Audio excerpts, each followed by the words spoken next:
bon soleil de la Corse, la vie passe ainsi paisible, heureuse.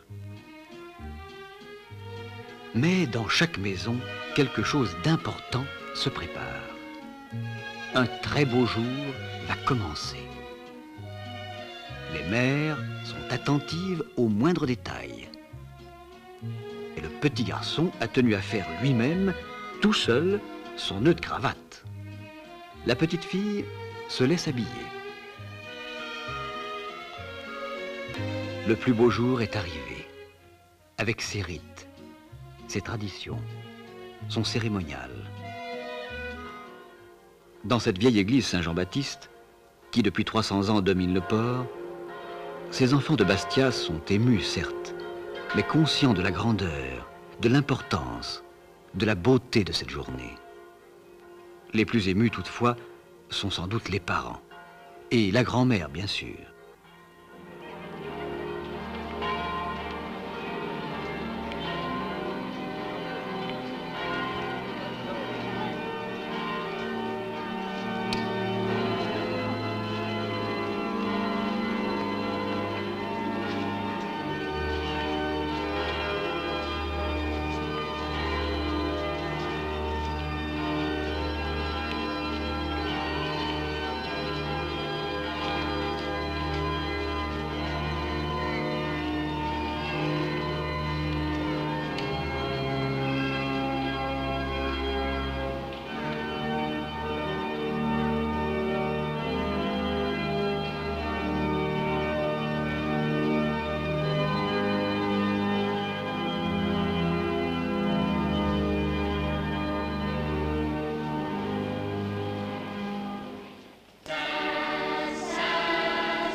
C'est le moment solennel.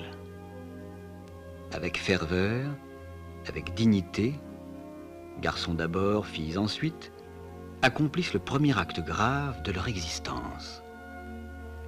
Et cette première action importante de leur vie est justement une communion, leur première communion, dont le nom même exprime un désir de paix, de foi et d'amour.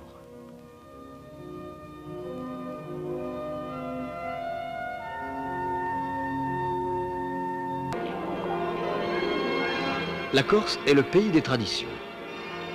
Ainsi, cette coutume charmante veut qu'après la première communion, le prélat qui a présidé la cérémonie embrasse chaque petit communiant et chaque petite communiante.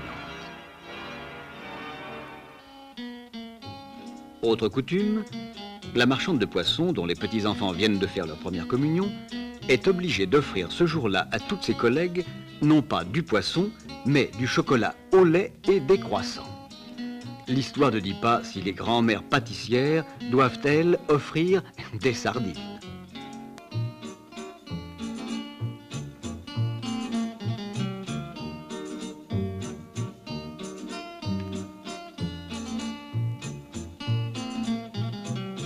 Dans l'île de Beauté, rien ne se passe comme ailleurs.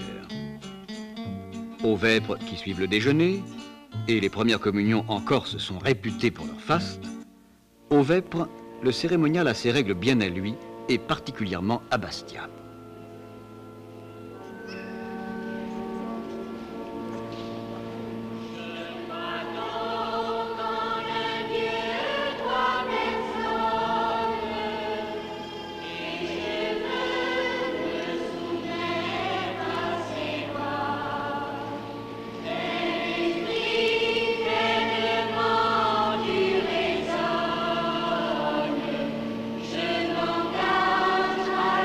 Croire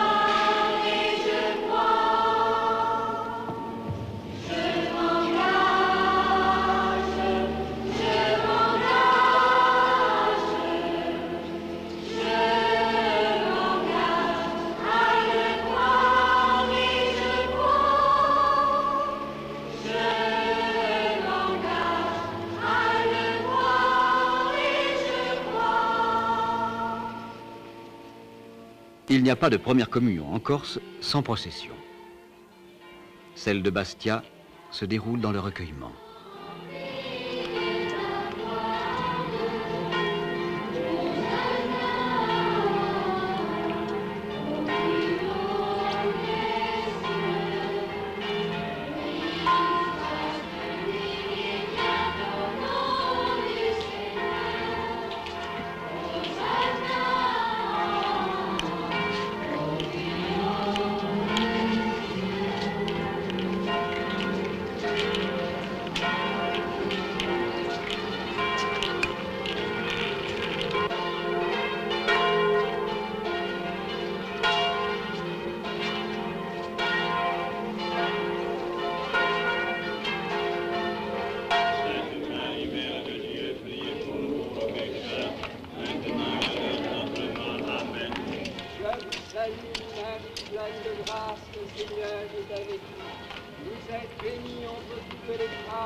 Les jeunes garçons ont eux aussi leurs coutumes, nouveaux communiants comme les autres, anciens ou futurs.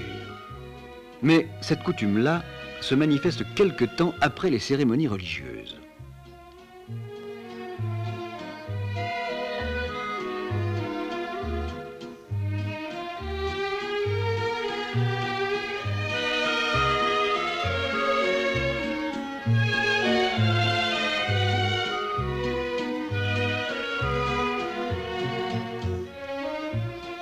Que vont-ils faire de tous ces débris de bois qu'ils ramassent un peu partout, avec l'aide de leurs aînés lorsque c'est un peu trop lourd?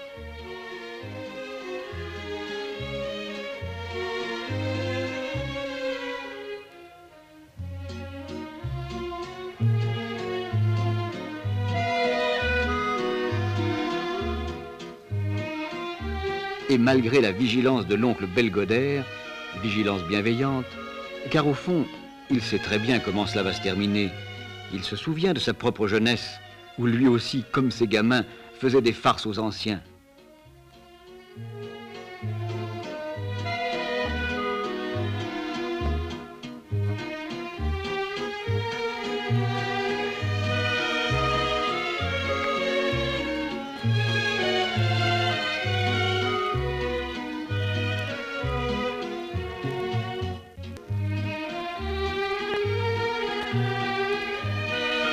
Le soir, sur le rivage de la Méditerranée, d'immenses feux de joie illumineront le port. Comme chaque année, tous les habitants de Bastia fêtent joyeusement les feux de la Saint-Jean.